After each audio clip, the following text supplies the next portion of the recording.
Hello दोस्तों, अस्सलाम वालेकुम, नमस्कार। मैं आपका दोस्त अनवर खान। साथियों, किसी भी समाज के लिए सबसे ज़्यादा जो महत्वपूर्ण और सबसे ज़्यादा जो ज़रूरी चीज़ है वो शिक्षा है। तालीम एक ऐसी तलवार है जिसके सहारे लोग बड़ी से बड़ी जंग जीत सकते हैं। अगर हम दुनिया की बात करें, संसार की बात करें, दुनिया में जितने लोगों ने भी नाम कमाया या संसार पर अपनी अमिट छाप छोड़ी, वो कहीं ना कहीं लोग एजुकेशन की फील्ड में बहुत माहिर रहे। परसेंटेज तो ऐसे ही लोगों की ज़्यादा है। और जैसा हमने आपसे कहा कि किसी भी समाज के लिए एजुकेशन सबसे ज़्यादा ज़रूरी है। अगर जो लोग शिक्षित होते हैं वो खेत में जाकर जब खेती करते हैं ना, तो भी वो नए नए रिकॉर्ड बनाते हैं। आपने अक्सर देखा होगा कि बहुत सारे पढ़े लिखे लोग जब एग्रीकल्चर की फील्ड में गए, उन्होंने नए नए कीर्तिमान बना दिए, फाइनेंशियली भी, और समाज को नई दिशा दी और नई दशा समाज की तैयार की। अगर तकनीकी रूप से अगर हम देखें तो जिस फील्ड में भी जब पढ़े लिखे लोग जाएंगे, चाहे एक मैकेनिक हो, अगर पढ़ा लिखा होगा तो उसके काम में उसकी पढ़ाई की झलक आपको साफ नज़र आएगी। मेरे वालिद साहब मरहूम कहा करते थे, अल्लाह उन्हें जन्नत नसीब करे, कि पढ़ा लिखा व्यक्ति जब नराई करता है खेत में तो उस नराई पर भी उसकी पढ़ाई की छाप नज़र आती है। उसको पता होता है कि जब एक पौधा यहाँ लगाया है तो दूसरा कहाँ लगाऊंगा। तो साथियों, इस वक्त हम बदायूं के सहसवान में हैं। सहसवान में एक टीचर हैं फुरकान अंसारी साहब, उनके घर पर हम लोग बैठे हुए हैं। उनके बच्चे ने इस वक्त सहसवान टॉप किया, बदायूं ज़िले में 3rd रैंक हासिल किए हाई स्कूल में विद 97% मार्क्स। तो अब आप अंदाज़ा लगाइए कि एक बच्चे ने कितनी मेहनत की होगी जो 97.2% मार्क्स लेकर आया है। मेरे पास इस वक्त अनस जमशेद बैठे हुए हैं जिन्होंने ये मुकाम और कामयाबी हासिल की है। साथियों, हम अनस से तो बात करेंगे ही करेंगे, उनकी तैयारी का जायज़ा लेंगे, उनसे हम बात करेंगे कि किस तरह से उन्होंने प्रिपरेशन की, एक दिन में कितने घंटे पढ़ा करते थे। लेकिन जब कोई व्यक्ति, कोई बच्चा, कोई भी महिला ज़िंदगी में तरक्की हासिल करती है, उसको कोई भी सक्सेस मिलती है, तो इसमें उसका अकेले का कोई योगदान नहीं होता। पर्दे के पीछे बहुत सारी एक टीम होती है जो कदम कदम पर उसकी मदद करती है, उसको मोटिवेट करती है, और उन्हीं के प्रोत्साहन की वजह से वो लोग उस मुकाम को हासिल कर पाते हैं। हम अनस से बात करें उससे पहले हम बात करेंगे, जनाब फुरकान अंसारी साहब भी मेरे पास बैठे हुए हैं। फुरकान साहब यहाँ थोड़ा सा करीब आ जाइए, और हम बात करेंगे कि as a guardian, as a parent, Furqan भाई के क्या सेक्रीफाइसेस, क्या कुर्बानियाँ रहीं अनस के लिए, जो अनस ने ज़िंदगी में ये सफलता हासिल की। और 97.2 मार्क्स हासिल करना खुद में बहुत बड़ी बात है। तो पहले हम बात करेंगे फुरकान भाई से। फुरकान भाई, बहुत बहुत स्वागत है आपका हमारे चैनल पर। शुक्रिया। फुरकान भाई, अनस ने जो भी मुकाम हासिल किया है, सबसे पहले तो हम अपनी पूरी टीम की तरफ से आपको बहुत बहुत मुबारकबाद देते हैं। बहुत बहुत शुक्रिया। इतना बड़ा जब कोई बच्चा कोई ये मुकाम हासिल करता है तो जाहिर सी बात है माँ बापों की जो छाती है वो चौड़ी हो जाती है, प्राउड से, गर्व से। तो क्योंकि हमें ये देखकर लग रहा है लगातार लोग बात कर रहे हैं, तो एज ए गार्जियन खुद के लिए बहुत बड़ी बात है। हमें लगता है कि एक माता पिता के तौर पर हमें कामयाब हो गए अगर हम बच्चों को अच्छी एजुकेशन दिला पाए। तो सबसे पहला सवाल हम आपसे ये करेंगे कि अनस ने जो सफलता हासिल की है उसमें एज ए गार्जियन आपका, आपकी वाइफ का क्या योगदान रहा, किस तरह की इन्हें छूट दी गई? अनस ने, आज अल्लाह का एहसान है, अल्लाह का शुक्र है, आप सबकी दुआओं से, बड़ों की दुआओं से अनस ने ये मुकाम हासिल किया है। और जो तैयारी अनस कर रहे थे उसमें हमें पूरा यकीन था कि अनस एक अच्छे मार्क्स लेकर हाई स्कूल क्लियर करेंगे। और सभी लोगों का इसमें योगदान रहा है। इसमें जो इनके टीचर्स हैं, ख़ासकर मैं नाम लूँगा उवैस सर का, उनका बहुत बड़ा योगदान, उनका बहुत बड़ा साथ इनको मिला है। और साथ में मेरे बड़े भाई जो रेलवे में हैं, मोहम्मद इरफान साहब, और मेरे छोटे भाई, उन लोगों का भी इनको मोटिवेट करने पर पूरे परिवार का बहुत, मतलब हर समय पर इन्हें मोटिवेट किया है, इनको सपोर्ट किया है। और इन्होंने भी जो काम करना था लगन के साथ इन्होंने मेहनत की है, अल्लाह ने उसका नतीजा दिखाया है। आज ये अच्छे नंबर लेकर पास हुए हैं। आगे के लिए जो भी तैयारी, जो भी योजना इन्होंने बनाई है, पूरा परिवार इनके साथ है। जो भी हमसे हो सकेगा हम इनको सहयोग देंगे। आगे इन्हें मेहनत करनी है और हम उम्मीद करते हैं इंशाल्लाह ये आगे बढ़ेंगे। फुरकान भाई, एक बच्चे की जो ज़िंदगी होती है, पढ़ाई की जिम्मेदारियों के साथ बच्चों के एक नेचुरल एक प्रकृति ने भी एक बनाया है। अनस को कैसा बनाया प्रकृति ने? शाई हैं, शरारती हैं, क्या करते हैं? बहुत सौम्य और बहुत अच्छा बच्चा है और ज़्यादा शरारत नहीं करते हैं, लेकिन जब जो काम करते हैं लगन से करते हैं, यही सबसे अच्छी बात है। जिस टाइम पर ये पढ़ाई करते हैं, जब पढ़ाई की ठान लेते हैं तो पढ़ाई बड़े अच्छी तरीके से करते हैं। स्पोर्ट में भी ये थोड़ा बहुत मतलब ध्यान रखते हैं, थोड़ा बहुत उसमें भी पार्टिसिपेट करते हैं। तो कुल मिला के पढ़ाई इन्होंने लगन से की है, मेहनत से की है, अपना एक एम सेट किया है। और जो बच्चा भी एम सेट करता है, जो भी बच्चे इस इंटरव्यू को देख रहे हैं, मैं उनसे ये कहूँगा अपना एक मकसद, अपना एक एम सेट करके, अपना एक टारगेट बना के उसकी अगर हम उसके हिसाब से मेहनत करेंगे तो इंशाल्लाह ज़रूर कामयाब होंगे।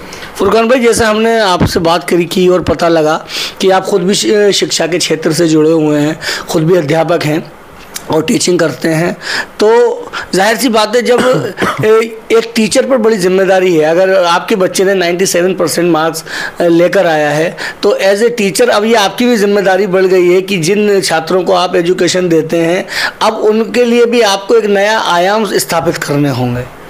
जी, ये बहुत बड़ी जिम्मेदारी मेरे ऊपर भी है, क्योंकि मैं जिस प्रोफेशन से जुड़ा हुआ हूँ, मैं एक सरकारी स्कूल में शिक्षक हूँ और हमारे पास वो बच्चे होते हैं जो जिनके पास साधनों की कमी होती है, संसाधनों की कमी होती है। और मैंने जिस स्कूल में प्राथमिक विद्यालय बाजितपुर में टीचिंग करता हूँ, वहाँ पर मैंने अच्छा माहौल बनाने की कोशिश भी की है। मेरे यहाँ भी बच्चे अच्छे स्तर पर निकले हैं, ठीक ठाक परफॉर्म कर रहे हैं और मैं जो हो सकता है उनके लिए पूरी कोशिश करता हूँ। आगे भी इंशाल्लाह कोशिश करता रहूँगा कि मेरे स्कूल से निकले हुए बच्चे आगे बढ़ें और अपना और अपने परिवार का नाम रोशन करें। फुरकान भाई, जैसा हमने सूत्रों से ज्ञात हुआ, पता ये चला कि साहब ये जो रैंक जो अनस ने जो परसेंटेज हासिल की है वो शायद मुझे लोगों ने कुछ कहा, मैं गलत भी हो सकता हूँ, कि सेसवान में अब तक किसी के 97.2% मार्क्स नहीं आए हैं हाई स्कूल में। तो मुझे लगा कि इसके बारे में खैर हम और रिसर्च करेंगे, तब जाकर इस बात की सत्यता की और प्रमाणिकता की बात तो बाद में होगी, लेकिन फिर भी 97.2% मार्क आना खुद में बहुत बड़ी बात है। हम समझ सकते हैं इसके पीछे इनकी क्या मेहनत रही होगी। हम एक बार आपको बहुत बहुत शुक्रिया फिर से करते हैं साहब, आपको बहुत मुबारकबाद। शुक्रिया, थैंक यू। साथियों, अब हम चलते हैं अनस की तरफ, क्योंकि अनस ने जिस तरह का भी ये प्रिपरेशंस की हैं, तैयारी की है, अनस से इनके बारे में जानना चाहेंगे और कोशिश ये करेंगे कि इस इंटरव्यू के ज़रिए आप गार्जियंस, आप पेरेंट्स भी इस इंटरव्यू को पूरा देखें और ये जानने की कोशिश करें कि एक बच्चे का, एक स्टूडेंट का क्या कमिटमेंट होता है टुवर्ड्स हिज स्टडी, कि वो इस तरह से इतने बड़े अचीवमेंट, इतने बड़े गोल अपनी ज़िंदगी में सेट कर लेते हैं। और क्योंकि जब हम पढ़ते थे तो 33% लाना ही खुद में बड़ी बात हो जाती थी। लोग हाई स्कूल के और इंटरमीडिएट के एग्ज़ाम इस तरह से सामने खड़े हो जाते थे जैसे कोई राक्षस की तरह आते थे स्टूडेंट्स की तरफ। लोग डरते थे बोर्ड के एग्ज़ाम से, खुद भी मैं उस दौर से गुजरा हूँ, तो खाली बोर्ड के एग्ज़ाम से कभी छूट जाया करती थी। आज बच्चे 97.2% मार्क्स लेकर आते हैं, तो जाहिर सी बात है ये बड़ा अचीवमेंट है। हम अनस से बात करते हैं और आप लोग भी इस इंटरव्यू को देखिए, बच्चों को ज़रूर दिखाइए, उनके लिए बहुत मोटिवेशनल होगा। साथियों, अनस से बात करते हैं। अनस, बहुत बहुत स्वागत तुम्हारा हमारे इस चैनल पर। Thank you very much.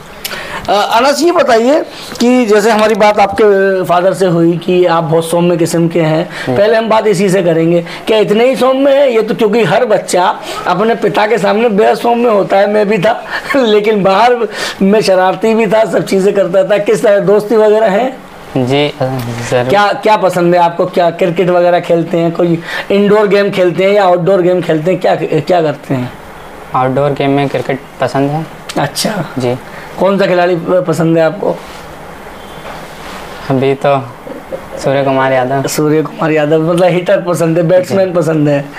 अच्छा अनस, ये बताइए, बहुत बहुत आपको सब मुबारक हो, आपने इतने बड़े मार्क्स आपने अर्जित किए और ये खुद में एक बहुत बड़ी बात है। लोगों से तो सुनने में मिल रहा है कि सब ये हिस्टोरिकल आपका जो अचीवमेंट है। तो पढ़ाई को लेकर क्या आपकी प्लानिंग रहती थी, क्या तैयारियां रहती थी आपकी, क्या शेड्यूल आपने बनाया था? सर शेड्यूल्स तो बहुत सारे ट्राई करे थे, कई बार टाइम टेबल बनाया था कि इतने बजे उठ के ये करना है, इतने बजे उठ के करना है, लेकिन वो कभी फॉलो नहीं हुआ। ठीक है, नहीं होता है वो। तो पिछले 2 साल से बना रहा हूँ, वजन बढ़ रहा है, लेकिन नहीं होता फॉलो। जी, तो फिर मैंने यूट्यूब पे देखा था और उसको फॉलो किया। असल में उसमें ये बताया गया था कि हम टाइम टेबल अपने टाइम के हिसाब से नहीं, बल्कि अपने टारगेट, अपने वर्क के हिसाब से बनाना चाहिए कि हमें आज इतना कंप्लीट करना है जी, चाहे उसमें टाइम हमें कितना भी लगे। ठीक है जी। तो मैंने वही चीज़ अपनाई और वो काम भी कर गई। अप्रॉक्सीमेटली लगभग मुझे 3 to 4 आवर अपनी सेल्फ स्टडी करनी पड़ती थी और मेरा टारगेट होता जाता था। अच्छा, टारगेट होता जाता था। कुछ दिन शुरू में थोड़ा सा मेहनत लगी थी, लेकिन धीरे धीरे स्पीड भी बन गई। तो आपने किस सब्जेक्ट वाइज बांट रखा था वक्त, किस तरह से? यस सर, सब्जेक्ट वाइज भी बांट रखा था वर्क कि इस सब्जेक्ट में मेरे इतने चैप्टर बचे हुए हैं, इतना समय है, इस हिसाब से करना है।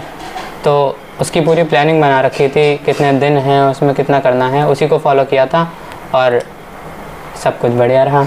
अच्छा, ट्यूशन वगैरह भी पढ़ते हैं क्या आप? जी, मैंने ट्यूशन ज्वाइन कर रखी थी, फिजिक्स, केमिस्ट्री एंड मैथ की। अच्छा जी। तो स्कूल की तरफ से आपकी क्या मदद रही आपकी स्टडी में? तो स्कूल अल हफीज़ एजुकेशनल एकेडमी से हैं आप? जी, अल हफीज़। हाँ, तो आपकी अल हफीज़ एजुकेशनल एकेडमी के हम स्टाफ को भी इसके लिए बधाई देंगे कि उन्होंने इस तरह के रिज़ल्ट आ रहे हैं। तो जाहिर सी बात है, एक इंस्टीट्यूशन के तौर पर भी लोगों को ये फ़ख्र की बात होती है, उस इंस्टीट्यूशन की पहचान होती है, ज़िले पर उस इंस्टीट्यूशन का नाम लिया जाता है कि ये बच्चा उस इंस्टीट्यूशन से निकल कर आया और 3rd रैंक इसने हासिल की डिस्ट्रिक्ट में। तो उनके लिए वो भी लोग भी बधाई के पात्र हैं। क्या उन लोगों का किस तरह से बिहेवियर रहा आपके साथ? किस तरह से उन लोगों के, किस तरह से वो लोग आपको प्रोत्साहित करते थे? क्या रहता था? सारे लोग हेल्पफुल रहे, सबने मोटिवेट किया और जो ज़रूरत हुई सारे टीचर्स, सारे फ्रेंड्स, सारे रिलेटिव्स और घर वाले और सभी लोगों ने बढ़िया करके साथ दिया और सभी ने मदद की। एक के करने से कुछ नहीं होता, एक के पीछे बहुतों का हाथ होता है। बिल्कुल, ऑब्वियसली जी। तो सारे लोगों की मेहनत ही है जो मैं आज यहाँ तक पहुँच पाया हूँ।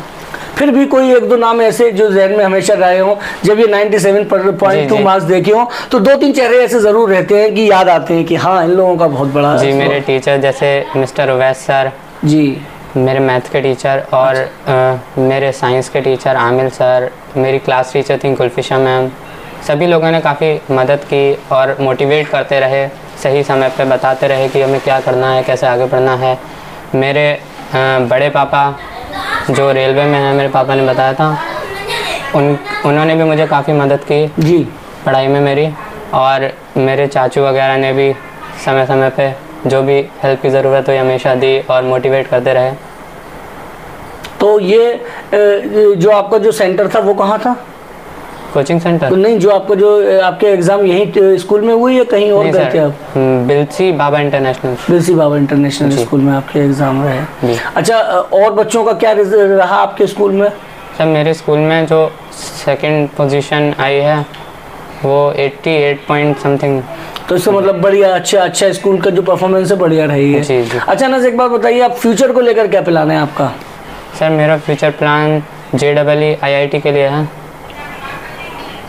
अच्छा, हम आपको देख रहे हैं तो अंदर से एक फीलिंग आ रही है कि जो IAS वाले जो बच्चे होते हैं वो यही स्ट्रक्चर होता है उनका, कि हमारे यहाँ इससे पूर्व में एक DM जिलाधिकारी रहे कुमार प्रशांत जी, तो वो आप उनका छोटा पैकेट लग रहा है बिल्कुल, जो वो उनका स्ट्रक्चर भी आप जैसा ही था। तो आपको देख के लग रहा है कि ज़िंदगी में कुछ ना कुछ ऐसी पॉजिटिव एक वाइब्स आती हैं कि लग रहा है कि ज़िंदगी में आप कोई बड़ा मुकाम हासिल करेंगे, और उसके लिए हमारी शुभकामनाएं अभी से आपके साथ। Thank you. हाँ, तो अच्छा, मैंने सुना कहीं पर कि आपका जो है UPSC की आप तैयारी करना चाहते हैं, सिविल सर्विसेज में जाना चाहते हैं। जी जी। क्या उसको लेकर क्या प्लान है? जी, मेरा प्लान ये है कि IIT क्लियर करने के बाद UPSC की तैयारी करनी है, क्योंकि UPSC के लिए हमें ग्रेजुएशन की ज़रूरत होती है। उसे मैं IIT को एज अ ग्रेजुएशन समझ रहे हैं हम करना चाहता हूँ, और उसके बाद UPSC की बजाय आप BSc और BA करने के ग्रेजुएशन आप IIT से जाते हो। मतलब इसको हम आपका सेकंड प्लान समझे कि अगर किसी वजह से UPSC में अगर यू विल नॉट सक्सीड, वैसे अल्लाह ना करे ऐसा हो, तो आपके पास एक दूसरा ऑप्शन IIT का होगा। जी जी। हाँ, तो ये आप अपना सेकंड प्लान अभी से लेके चल रहे हैं। दर्शकों से मैं ये कहना चाहूँगा कि देखिए, ये भी एक बड़ा समझदारी का स्टेप है। एक बच्चा जिसने अभी 10th की है, लेकिन अपने फ्यूचर को लेकर वो इतना सिक्योर है अभी से कि उसने ग्रेजुएशन के लिए बजाय बीएससी और बीए की तरफ जाने के बजाय या कोई भी और भी बैचलर कोर्सेज की तरफ जाने के बजाय आईआईटी को चुना, कि अगर सपोज दैट हम अपनी ज़िंदगी में बहुत सारे लोग ऐसे देखे यूपीएससी की तैयारी करते रहते हैं, फिर कहीं ना कहीं पिछड़ जाते हैं, और बहुत सारे ऐसे दर्दनाक वाक़यात हैं जो सामने आए कि बार बार फेल होने के बाद कुछ ऐसे स्टेप ले लिए जो बड़ा दुर्भाग्यपूर्ण होती हैं। इस तरह की स्टोरी हैं। तो इससे एक बड़ा मैसेज ये जा सकता है इस वीडियो के ज़रिए कि आप हमेशा एक बी प्लान लेकर चलिए। आपका ए प्लान तो यूपीएससी होगा, सिविल सर्विसेज, लेकिन वहाँ पर जो है सभी सफलता नहीं पाते। एक बहुत बड़ी संख्या में लोग उसको एग्ज़ाम में बैठते हैं, बहुत थोड़े से लोग क्लियर कर पाते हैं। तो आपके पास जाहिर सी बात है कि आप 1 लाख लोग बैठे और उसमें से 500 अगर सक्सेस हो गए तो बाकी 95,500 लोग क्या करेंगे, 99,500 लोग क्या करेंगे। तो आपके पास एक बी प्लान होना चाहिए। ये आपने बहुत अच्छा मैसेज दिया है अनस। तो अब आपका क्या है, जैसे हमारी आपके फादर से बात हुई, उन्होंने कहा कि अब दिल्ली में इनकी कोचिंग का करवा दी है शुरू, तो आगे दिल्ली जाने का प्लान है जी। घर वालों की, माँ बापों की, सबकी याद नहीं आएगी? अभी तो आप छोटे हैं, तो सेक्रीफाइस तो थोड़ा करना पड़ता है फ्यूचर के लिए। जी। तो अच्छा, आप ये बताइए, आपके साथ के जो बच्चे हैं या जो अब हाई स्कूल में अब आए हैं 9 से 10th में, उनको आप क्या मैसेज देना चाहेंगे? सर, मैं ये मैसेज देना चाहूँगा कि असल में बोर्ड से बहुत ज़्यादा लोग डरते रहते हैं, लेकिन असल में ऐसा कुछ है नहीं। जो हमारी एनसीईआरटी बुक होती है, अगर उससे स्टिक करके रहें हम, तो 80% तो हमारा सिर्फ एनसीईआरटी से ही होता है।